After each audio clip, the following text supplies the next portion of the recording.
Start the show. Yeah, awesome.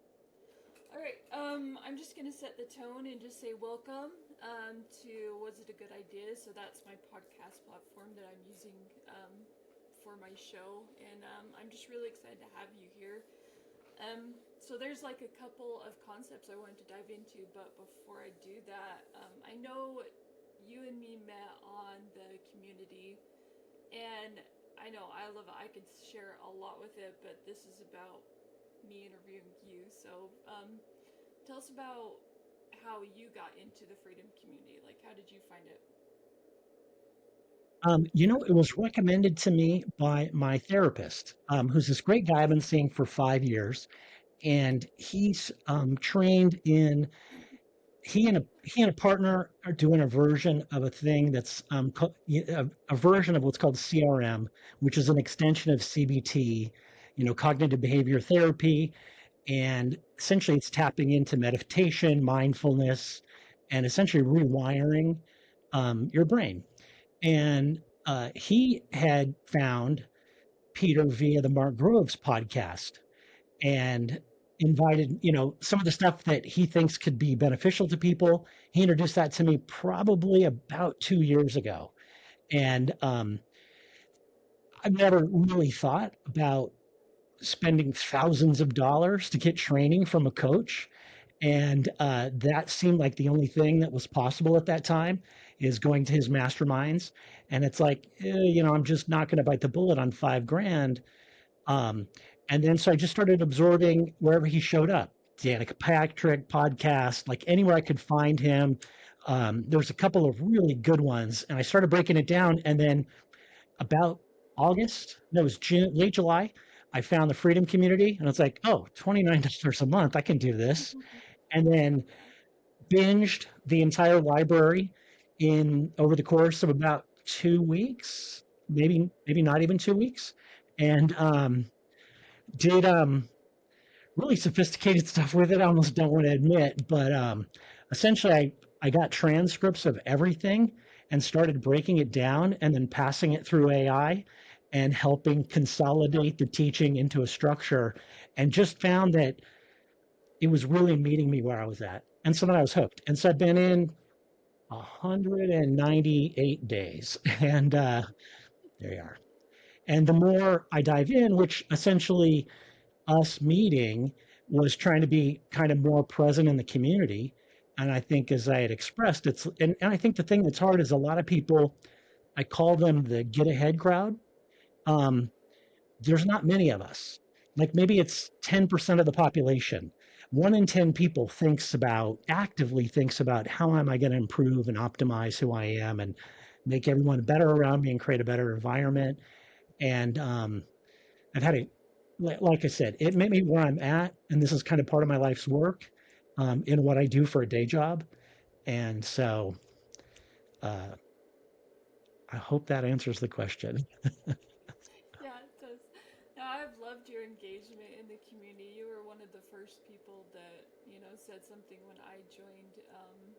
I have done Peter Cron's Mastermind, and it was an incredible part. But before that, even like in the middle of everything, I was always watching his podcasts and always like absorbing as much as I can, so I can relate to that of being able just to really dissect it. I love that you were able to like put it into chat GBT and like really dissect everything. That's amazing. I don't know why I didn't think of that. That's really incredible. Well, I've found it actually helps me. One of the things that uh, I've been challenged by, and like I haven't found a good way to frame this within the Peter Crohn's realm, because it gets kind of a negative reaction because essentially what I discovered last year is that I have, or I experience, I don't know how to frame it, combined ADHD.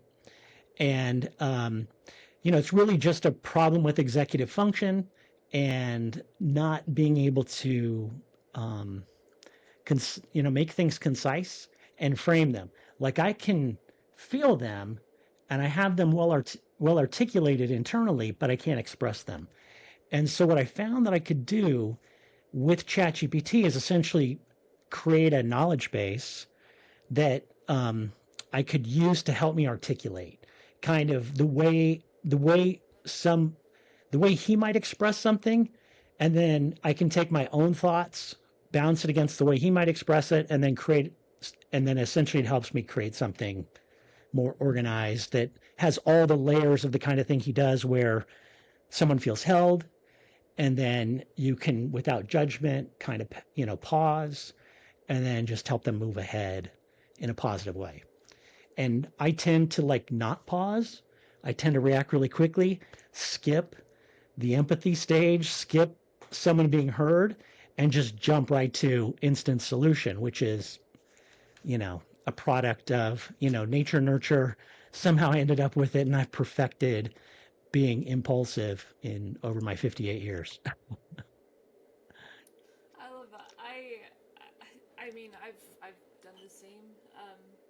Like using it. I've even used like the prompt for Peter Crone to speak to me as though he was in there, and then ask questions from that basis. So sounds like with what you've been able to do, it's been helping you to not be so impulsive to fix something, and essentially none of us need fixing, and just more of adapting into the listening part. So I know in the community, like the biggest thing that I was so excited to talk to you about is the theory of popularity. So that's the one that like Okay, I would yeah. really love to talk about first. Yeah. So tell me more about that. It's evolving, but something I noticed that shocks me, or I mean, that surprised me, is a lot of the songs I like. So I was born in 1966, and I, was a teen.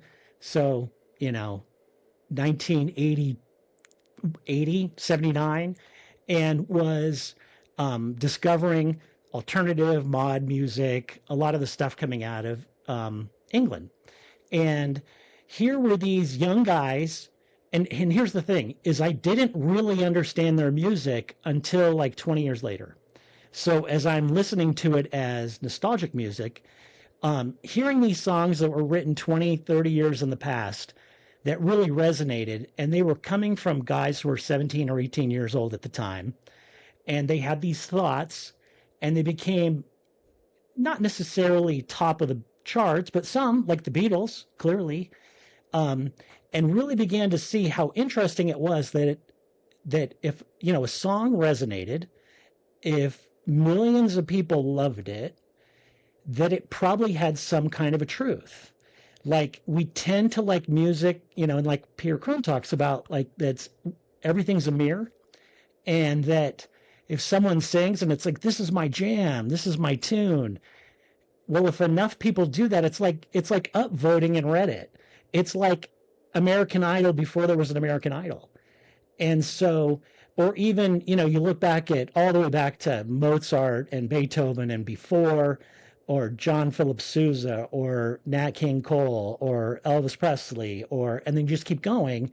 It's like there's a truth, it resonates, like, and in a sense demonstrates truth. And um, it's, there's all sorts of other things that have come up.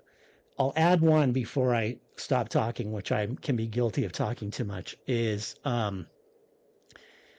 I've noticed working with large audiences. So one of the things I've been doing for more than 30 years, 35 years, is building large membership organizations, like hundreds of thousands, if not millions of people. And I've found that if you present something to an audience of more than 1,000 people, you'll understand whether it's a good idea or not. You'll get absolute haters and you'll get absolute stalkers. But if the middle of the curve responds positively to it, you've said something that has some momentum. Like essentially you've field tested it. And it's just like a law of numbers, large law numbers, law of large numbers. The more people that hear it, the more traction it gets, the more true it is, and essentially popularity can give a sense. And then it goes on from there, because we have things in our world currently that manipulate popularity. And so there's another side. This really interesting fellow that I met that's out of Baltimore. Chad Focus. And one of the things he had success in doing was kind of manipulating the algorithms to get music to trend, and how he could take a song and force it to the top of the charts through having, like engagement farms, rooms in, overseas with people with hundreds of telephones, listening to songs and um, getting streams voted, and could take almost any song and push it to the top of the charts. So in a sense, it has to be true popularity, not just measured popularity. You see somebody on a social media channel with 1 million followers, where is it real people? You know, is what they're saying going truly viral, or is it, we getting fake numbers?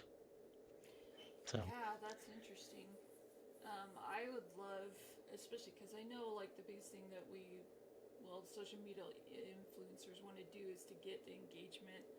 I'm curious about like for people that are wanting to get their message out there, how they would go about like doing that, especially using the theory of popularity. Like, I think it starts. So I have a lot of theories on a lot of things, mostly just because of the main work that I do. And what I've been doing really all my life, I've been literally doing since I was 13, but doing it professionally since I was about 20, um, is helping launch businesses and projects. And from especially a marketing perspective is where it started. My undergrad, graduate, and legal degree has got an emphasis in marketing. Um, but over time, I've really been able to integrate technology and funding to make them go. But the key thing is getting the message no differently than whenever we just meet someone. So, like, whenever we meet most people, like if we're at a party or a social event or somewhere where our kids are, you turn to another parent or person and you say, "What do you do?" And in the previous era, in the 20th century, um, what you were doing as a job really defined who you were and told everybody what they needed to know. But in the new era, in the 21st century, it's more a matter of where are you going? What are you trying to do? And I think about like talk shows, and when they introduce somebody from Hollywood, um, they don't say, "What do you do?" Like I'm an actor. They say, "What do you do?" And it's like, "Oh, well, I'm working on a new project. It's a thing that comes out next year." And what they're doing is they're pitching you. And so there's this flow of pitch and then proof and then path, which is like, hey, I'm doing a movie next summer. It's a spy thriller. I'm working with this great director. Here comes proof. It's got some great people in the cast. Here's more proof. It's based on a book by Tom Clancy. More proof. And it's like I'm doing things to help you follow my pitch. And at the end, it's the person will say, "How do we learn more about your doing?" "Oh, okay, go to my website or go to Sony Pictures slash next movie." Or, you can see the trailer now. And so it's like this pitch proof path. And I think well crafted messages do that. And whether you're just promoting an Etsy store or you're trying to get someone to come to the, PTA social, or you're, pitching investors in, a space project, same thing. And so it's just following these fundamentals, hone in on your audience, and just keep kind of perfecting. I know you mentioned that you're long-winded, but I'm loving that you're going and diving into this. I'm like, I want more. So yeah, like that's exciting. I love that you like it. So it's pitch, um, Pitch, proof, proof, and path. path. Three Right. P's. Proof, Yeah. pitch, proof, path. And that's this that activates people. And it's a gimmicky thing. Like if you see advertisements for sales funnels, or you see the as seen on TV things, or you watch everything being promoted to us, it starts, and the pitch is like the billboard. The pitch is the thing that hooks you. It's the clickbait title. And then the setup is, you're filtering the audience with the path of who you're trying to reach. So the and it could be the proof could be past history, testimonials, um, comparison to other products, and there's all sorts of different forms of proof, and you perfect that proof based on how it resonates, and essentially you just, in the so much of things I find, somebody tells you something and it's like, what's the website so I can get the info? And when you look at the way well constructed websites are, this is what it is. It's just pitch and then proof. And then at the bottom is the call to action. And then throughout is for the people who are just short attention span, ready to go. And then drawing you in. And, I like using acronyms to help remind myself of, what I was thinking. And so, pitch proof path. It's my thing. Trademark, even though Yeah. I haven't actually formally trademarked it, nor will I. It's rather I just share it, but because it's common sense, like it, and it could just be different words, but that's the vibe. Because especially in world today, people have short attention spans, and you really, and in fact, it's been measured that we're down to the attention span of a goldfish, that it's about a 7 to 8 second, and you've got to hook people, and they'll appreciate that, like being a good steward of their time. Like if I see something, for to give my hair more volume, I don't need that. It's like I can just skip that message. But, if it's like fighting dryness or, hats, big fan of hats, so, then it's got me. Or if it's one of my sports teams, or if it's an interest of one of my kids, or if it's me, it's like it allows me to filter. And so you just kind of pitch, and then once you kind of hook them, and I don't mean it to sound so predatory. It's not meant to be predatory. It's, in fact, there's a guy that I met a long time ago. I don't know his name, but he was teaching sales, and he said it's sorting, not selling. And this is really, there's so much stuff in the world. Like, I can't sell you something I shouldn't sell you. Ethically, I should not sell you something you don't actually need. It's really, and not everything is meant for everyone. Just like I don't need volumizing hair treatments. So that's just not for me. So they're doing me a favor by sorting me out. And you're doing yourself a favor by not wasting advertising money on me. Now, there could be, if I'm an influencer on my wife who does use those products, then I might be a good consumer. If I'm the one buying, like I'm the one who has the Ulta account, like it's, you know, she uses my phone number for Ulta because I've got 4 daughters and I get a lot of points for buying them product. But so maybe I am. But and again, this is what we're doing. We're sorting because it's just more efficient. There's 8 billion people in the world. It's sorting, not selling, and that's doing everyone a favor. That's beautiful. Yeah, I love that. I love that concept of selling, not selling, but sorting. Yeah, that's amazing. Yeah. And, Um, it even happens with, I'll tell you that I'm going to share this one because it's a big piece of music for me and the popularity thing is the term misfits. So there's this band by this guy, Glenn Danzig, and it was called the Misfits. And, when I was growing up, misfit, in fact, even now, misfit is like a miscreant, like somebody who doesn't belong, like they're an outcast. They're, but it's not. We all misfit until we fit and find our group. And this is that, like, and prior to this, we've discussed like the rings of support and the idea of moving people into your circle to make them closer and closer friends. It's really how do they fit with you? And essentially that idea of no judgment. Like people can be who people want to be. And if they are like how you want to be, then they'll move closer and they fit. And we're all meant to fit somewhere. It's just a kind of a numbers game and just being mindful of of of adjusting fits, not influencing them too much, and just slowly fitting in, which is part of that popularity thing. Like something has the, we all, I know I got this from Peter Crone. It's been added to people, but it's been added to him. But this idea of we're all abundance, we all have the potential. We have the potential to fail, we have the potential to succeed.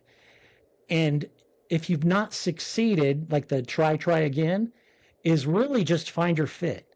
Find where your idea goes to the audience that needs it. And if there is a market for you and your idea, it will then expand exponentially. And so that is also part of the popularity is seeking where you'll be popular. Ideas of Christianity popular in America, not so much in other places, and so that's a very obvious example, and so on, you know. Um, Popularity of Farmer John in certain areas of the world different than so just it's nothing's wrong, it's just not right everywhere. So Yeah, yeah. So it's like finding a different crowd. So if you're not fitting in somewhere, it just could be to switch to a different circle, and there you'll feel like you can actually like contribute into that. yeah, and then also make sure you're who you want to be. um it's a mix because it's what it is it's we're all a work in progress. Like like they talk about doctors practicing medicine, we're all practicing being human. Like it's not perfection. Like there is no perfection. There's perfection. I this was the big epiphany for me last year. Is there's actually no perfection.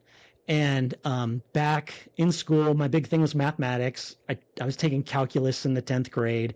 Like it was just, and in calculus, there's this idea of x approaches infinity, of this, all your trials. It's kind of a basis of statistics, that essentially you get to kind of truth when you've done stuff enough times. Also, an idea of popularity.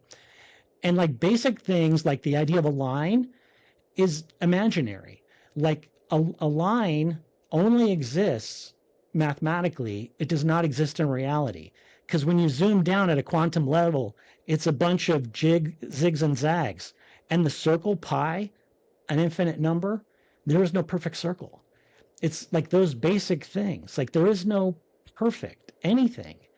And but yet we're called on to be perfect or approach perfection. So it's kind of like be great, try to be perfect, but you're not going to, and realize you can't be perfect. Just be great enough. And Yeah, so, yeah. No, that's amazing. I know that especially in a lot of religious concepts, there is this idea of being perfect, like Christ and that kind of thing. And I can he's see the only how. he's the only one who gets to be perfect. And Right, right. if you think about like, and it's not just in Christianity. The same thing appears in Hinduism, Taoism, Judaism, that in Islam. It's like perfection exists outside the human realm, outside the human experience. It was perfect before, perfect after. We're in what I call the creation dimension. Like in the beginning, God created everything, and it was just there. And we're here to creatively transform it. We're here to take what was created, like Einstein says, matter cannot not be destroyed, like created nor destroyed. I don't know the exact quote, but that's the vibe. It just gets transformed. And that's what we're doing. We're transforming everything, ourselves, everything around us, in this kind of blockchain of life. And we each have our thread, and our threads impact other threads. And so, Yeah, I think looks like there's. my Wi-Fi might be getting wonky on me. So, Oh, if I lose you, I'll be right back. The Xfinity's had struggles in our neighborhood. There's been storms here, not terrible storms, but trucks up and down the street. okay, yeah, there's a couple things that you mentioned that I'd love to touch on. I know that we had talked about it a little bit, but I know a lot of people don't know when you're talking about like the circles, not like the perfect circles, but being able to um, have like your different layers of circles of people that um, I Oh, think it sure. was, yeah, the Judas knows the circle of Yeah, Judas favor. Snow. Yeah, it was introduced to me. Same guy. He's essentially there's so many people in my life. I call them mentors, and he's a primary mentor of mine. And everyone is a mentor to me. But my primary mentor, Shane, also introduced me to when we kind of happened upon the fact that I might be challenged by combined ADHD is was talking about my circles of support. And it was introduced by Judith Snow. And my understanding is she, at some point, or maybe was born quadriplegic and had developed this kind of theory and has written on it of these of your four circles of support. And essentially was this idea that you have your intimate, um, and there's some great graphics on it, and I've just begun to kind of dive into it over the last month or two. But it's your intimate, your closest friends, closest family members, your partner. Then there's your close friends, which is, and I have to also disclose, I got this from this Jessica McCabe, who wrote this book, How to ADHD. And actually, this is where I got it from. Shane tipped me off on the ADHD and Jessica, and then I read the book, and she's the one who shares it in her book. And second one is close friends. And these are the people that would end up at your wedding or your birthday, or you might notify if you got a new job. Like they're inner circle. Um, they're in a sense it's all inner circles. It's just relative. Inner, close. Then your associates. These are people maybe you go to school with, you go to work with. They're in your church. They're in your club. They're the parents of your kids' friends. You associate in a context. Like for me, behind me, I've got Padres, Chargers, LSU, Saints. Other fans. I know many of them, and we associate based on that the condition of that we both like the same team or from the same area. And then your fourth is your exchange, your transactional, the people you pay, not just like your therapist, doctor, attorney, but even like your plumber, your landscaper, the person who's at the nursery who recommends a weed killer. You know, um, so those are your four. And I think there's actually a fifth, which is the kind of the potentials, which are the people you're influencing who are influencing you. Um, it's like the one step remove, like the Kevin Bacon 6 degrees of Kevin Bacon. Well, these are the friends of friends, or about to be your friends, or um, and you're working on bringing them closer to you or pushing them away from you. And that's how you optimize it. And actually, I think it's one of the four major things we do as humans is these connections and optimize sorting, not forcing or selling, allowing them to occur naturally, natural attraction, understand ourselves, what we have of value. And, really the basis of this, I mean, I've gotten, one of the benefits of COVID was like I've got an office, but I mostly work out of my home office now, and allowed me to spend some really deep time thinking without interruption. Like if I'm in my office, I'm getting interrupted all the time. If I'm at home, I'm not. And so some deep thoughts. And I was thinking about our situations as humans, and where we started out. And 300,000 years ago, Central Africa, we started the hunter gatherer era, very nomadic. We were in tribes. And um, this is where a lot of our coding first was expressed. And I'm not sure this, I think we had it to begin with, this idea of dependence on others, dependence on a tribe, and kind of this interrelation where if you if you weren't of value to the tribe and you got kicked out, you would die. And so this kind of interdependence of somebody to be the hunter, the gatherer, the medicine person, these roles and value and interconnectedness. Um, I think it's almost like a chicken and the egg thing of like nurture nature.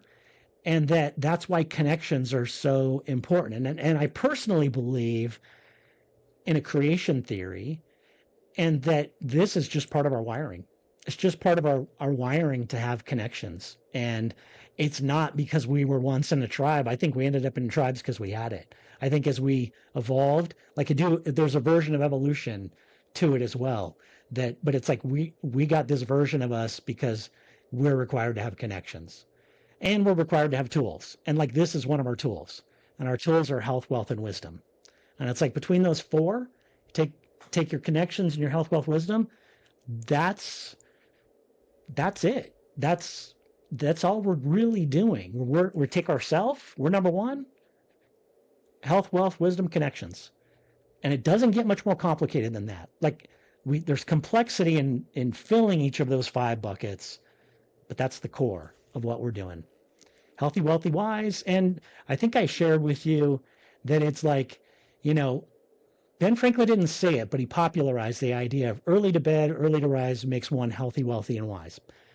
And Mm-hmm. back in 1700s, your connections were forced. Like they were automatic. Like we were in an agrarian era, family oriented. Like wherever you were at in the family was your connections. You were the male head of household, or you were a son growing up to take over the business, or you were the female head of household, having kids and taking care of the house. And your connections were hard set. And whoever your minister was, like you didn't get a choice of your connections. So you didn't have to worry about optimizing them. They were who they were. And hopefully they were nice and special, and not evil. But now we can. You can choose your connections. And so it's just a kind of, as we go through stuff, just the complexity gets revealed and we have to manage it. Okay, And the well, we're freedom. definitely, The freedom gets yeah, freedom gets revealed too. Like we didn't have as much freedom then. We keep getting freedom, even though we would love more liberty. We're getting it. It's slow to come, but we're getting it. yeah, yeah. So going into because I know like what brought up this topic originally was that feeling of loneliness, and I know I'm not the only one who's felt that. I know that there's people out there that have felt loneliness. Like, what would be some of those first initial steps that they could take to start to like finding what their circle is? Like, where would you suggest that they start? For each person, it requires an individualized plan. But generally, I think I find what works for me is applying the same principle. Okay, so for those 5 buckets, we want to evolve, and I there was a thing that was shared with me in 2010 as I was working heavily with healthcare organizations, and the Affordable Care Act was coming in, and there was this institute, I forget what it stands for, and they came up with this thing called the triple aim of healthcare. And it's an overly complicated explanation, and I boiled it down to optimizing experiences, values, and outcomes. And I put it in that order to create an acronym, EVO, like evolve. And then what I realized was healthcare wasn't the only place that they needed to focus on optimizing experiences, values, and outcomes. I looked at what Netflix did to Blockbuster, or what Uber did to taxi cabs, or what Amazon did to mail orders. And it's just if you can optimize experience, value, and outcome, you'll capture the market, evolve, it'll be popular. And in fact, when I tested it, people will pay more for experience. Like it doesn't have to be the cheapest thing. They just want a better experience. I did a project around stadiums, and especially in Los Angeles for the new SoFi Stadium, they found that people would pay more for a better experience. And so creating these premium seats and premium experiences, there was no price sensitivity. It was just optimizing experience and how people could be seen and felt part of the action. And so so you take that to your relationships and you're sorting. What gives you a better experience, a better value, a better outcome. And so I think, so then you start with where am I at? Like you take a baseline assessment of here I am today, and then kind of set a little bit of a goal, and then work with intention to what I call actively manifest or active manifestation, not just like putting on a vision board and hoping one day, oh my gosh, there's the car I always wanted, which if you could see, it's got my Lexus up there that I knew my new Lexus limo that I want to have. But magically that might appear, but I have some active manifestation to get there. Um, and you do that with your audiences. So then there are, as I kind of shared with you, I think you have to recognize the reality of who you are. Like, let's say my circle, I wanted to be you know, I wanted to join a NBA basketball team and be on the starting. Okay, there's some realities of my height and my age and my skill with the basketball. And so you do need to kind of fit into that. And I think there are, which I started to share with you, I think there are also gender differences in that the kinds of things we need intuitively that are part of our masculinity or our femininity, and and as we know, feminine people can feel masculine and masculine people can feel feminine. But whatever that energy is, I think there's a certain natural chain of boys need good father, or the masculine energy and the feminine energy, and that kids, boys need good fathers, daughters need good mothers.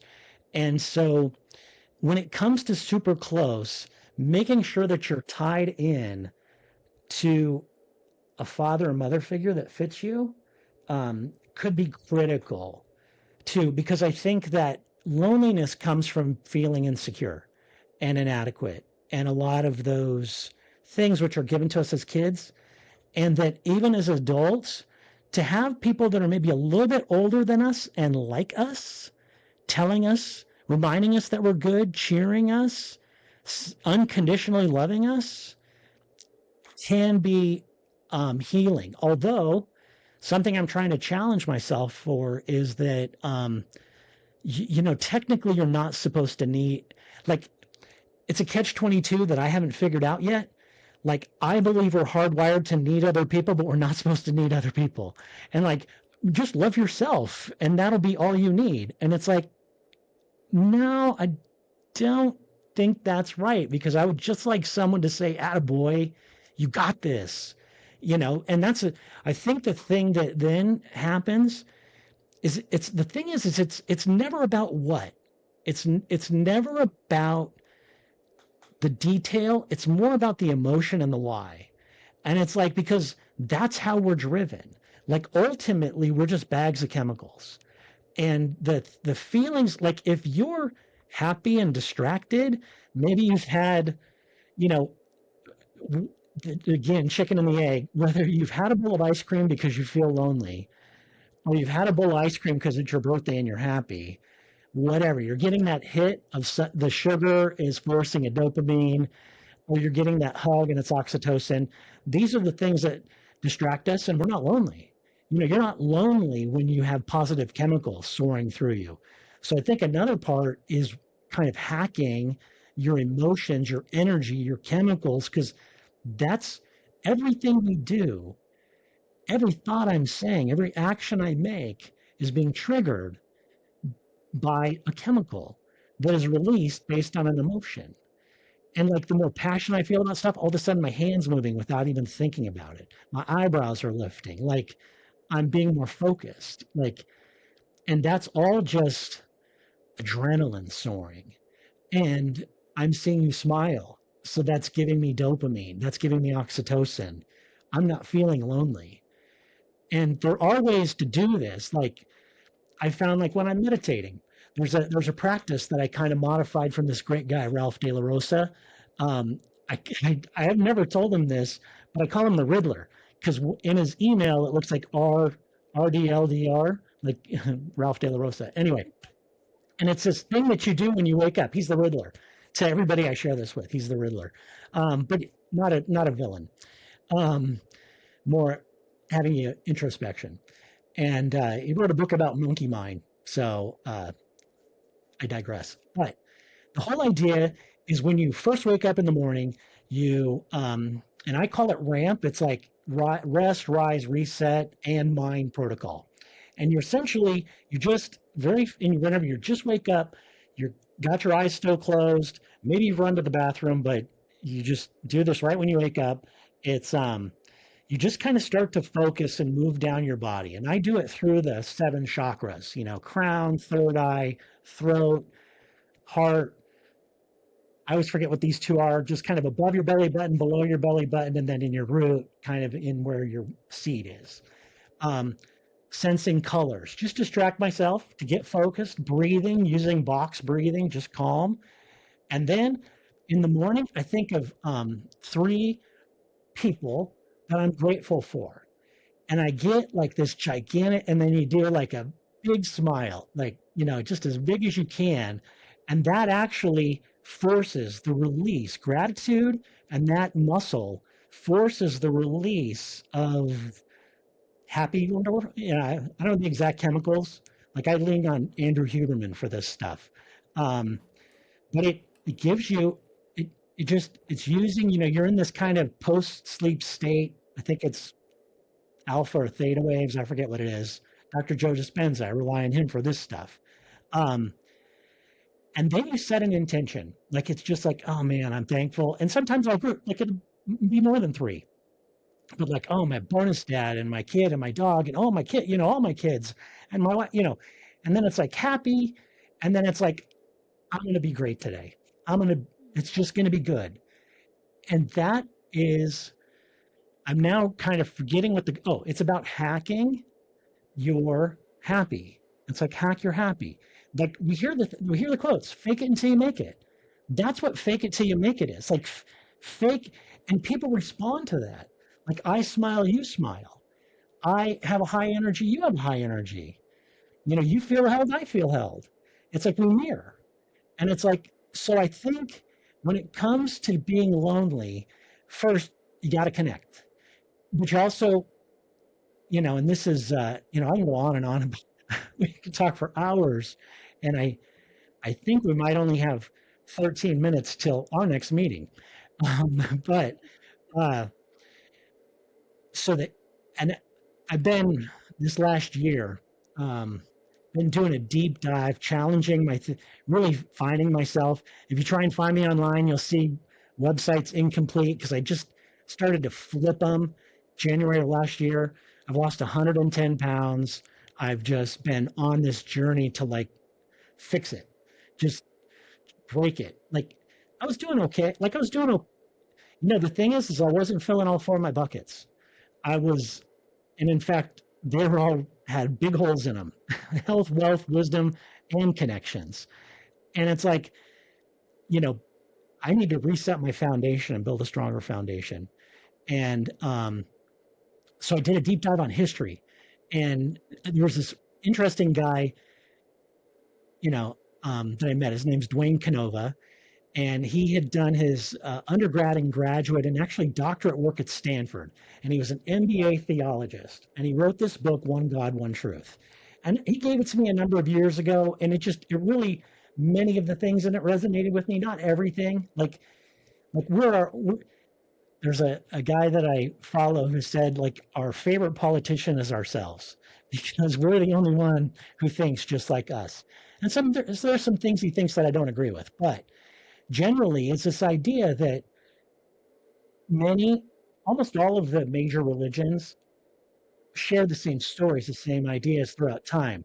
And that as I looked back, even the impetus behind Christianity, Judaism, Islam all comes out of the Zoroaster, and simultaneously, or these Zoroastrians, this guy Zoroaster, which like translated to the camel keeper, but he was a guy of a monotheistic God and good and evil, and a lot of these themes that kind of were just described. And Taoism and Hinduism and across in a similar time, and even like the um the predecessors to, oh, I forget, the Mayans and the Aztecs, mentioned in the book the Four Agreements. I should know this because I studied so much about, anyway, the Americans, but same themes. And the point being is that um, you see these similar things throughout, and the Greeks had this. There, where I really anchored is at the Temple of Apollo in Delphi.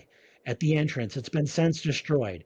There were three things: know thyself, nothing in excess, and surety brings ruin, which in a modern context just means make sure your bargains are good. Like don't insure anything you're not benefiting from.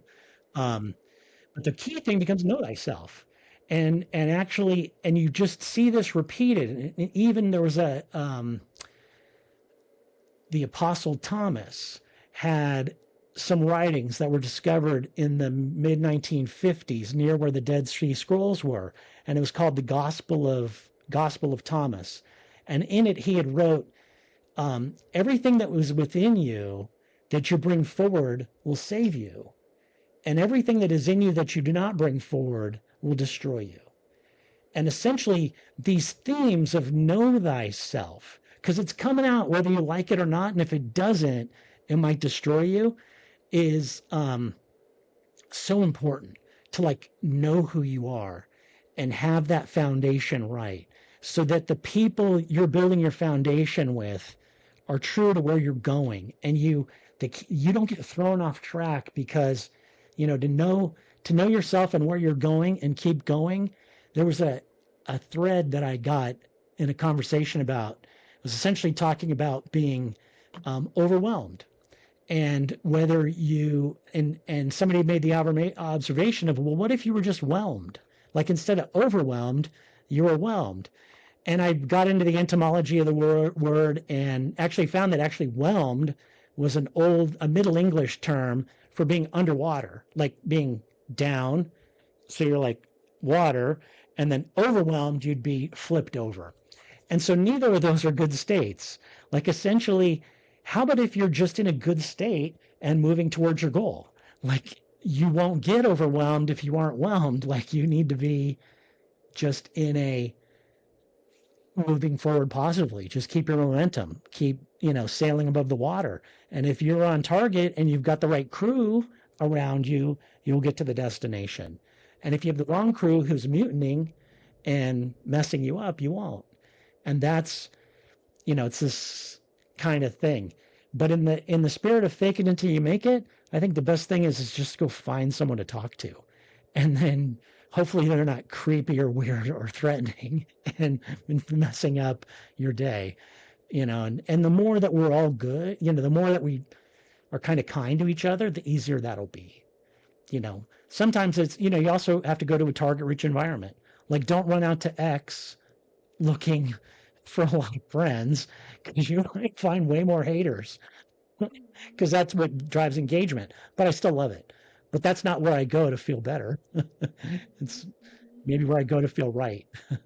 Yeah, yeah. This is why I love Peter's community, because there is a lot of just people in there just like you that it's just kind people, people that are soaring and moving forward and sailing their ships, and that's why I'm so grateful for it. I know time wise, I know there's so many questions I have for you that I wanted to touch base on you, so I'm hoping that we get to do like a part two, so I Oh, can get some absolutely. of those other questions, yeah, asked. But I really appreciate everything that you've shared, and I appreciate you showing up and being you, and also for being a good friend. So thank you so much for that. Always. There's it's an interesting thing. Another thing that I've done this last, I mean, I've spent a lot of time alone with my thoughts on this, but with intention to share with people. And at an early, so my parents divorced. I mean, they knew they were going to divorce when I was 5. It was done by the time I was 8. They were remarried by the time I was 10. And luckily, out of it, I got a bonus dad that married my mom. And he had given her a pendant, which had this statement on it. And it was a poem by this lady, Rosamond. I hate that I can never remember this, but it's like Rosamond Bertrand. And but she was married to the person who wrote Cyrano de Bergerac, and actually she wrote this poem when they were dating, and she was a major inspiration for his work, and collaborated on poems with him. But he got the credit for Cyrano de Bergerac, and she kind of did not get credit because he way overshadowed her, which is sad. But it was this poem in French, and it was like "Je t'aime plus qu'hier moins que demain," and went on. But that sentiment, and that's what it said on this pendant, was "Je t'aime plus qu'hier moins que demain," which meant, it's the direct translation. I forget the direct, but it just means I love you more today than yesterday and less than tomorrow. And the thing that I realized, or that I had been, and it didn't become famous until the early 1900s, and a jeweler put it on a pendant as like Valentine's Day gift or like a, keepsake kind of a thing. And that's how he found it. It was in a American Express catalog in the 70s, and he ordered it for her gold ring with a diamond, and she's worn it ever since. So, 40 plus years she's had it. Um, it's not just love. That's kind of the mission for every day. Better than yesterday, less than tomorrow. And it's like just your personal best, do your best, which is part of the four agreements of just do your best. And it's like you're, in a way, you're competing, but you're not really competing. It's just, if you're always doing your personal best, like I think about my kids when they were in swimming, it was just about doing a little bit better than you did, be a little bit faster, a little bit cleaner, a little bit, make your dive a little bit better, just a little bit better every day. It's like I think Kobe Bryant, there was something like he would practice shots 800 times a day until he was who he was. And it's like just practice, the practice of life, practice of you, and just improving. Like I say, soar ahead. Yep, yep, yeah. No, that's amazing. I know we're up on our time here, and I've got to get ready for Yep. my next one. But any last thoughts on? I mean, we've touched base on like the beautiful theory and then like your amazing skills of being able to help people to move forward in their business. I'd like to kind of end on if someone was interested in that, how they could reach out to you and take those next Yeah. steps. The best way is just search my name. All my social media is at Brant Woodford. The sites might, but you'll find me. Just connect with me. And that's constantly improving too. And I'll have a little more of a mechanism to it. I mean, my day job is starting projects, and the main thing I do is help people get funding and make their projects fundable and make sure they protect their personal credit and they're not exhausting their personal resources and they keep it balanced and on track. Basically keep things moving sustainably. And I look forward to doing that with you too. And so we can schedule whenever you want. Awesome. Thank you so much. It's been such an honor having you on here, and I look forward to our next one. Awesome. Me too.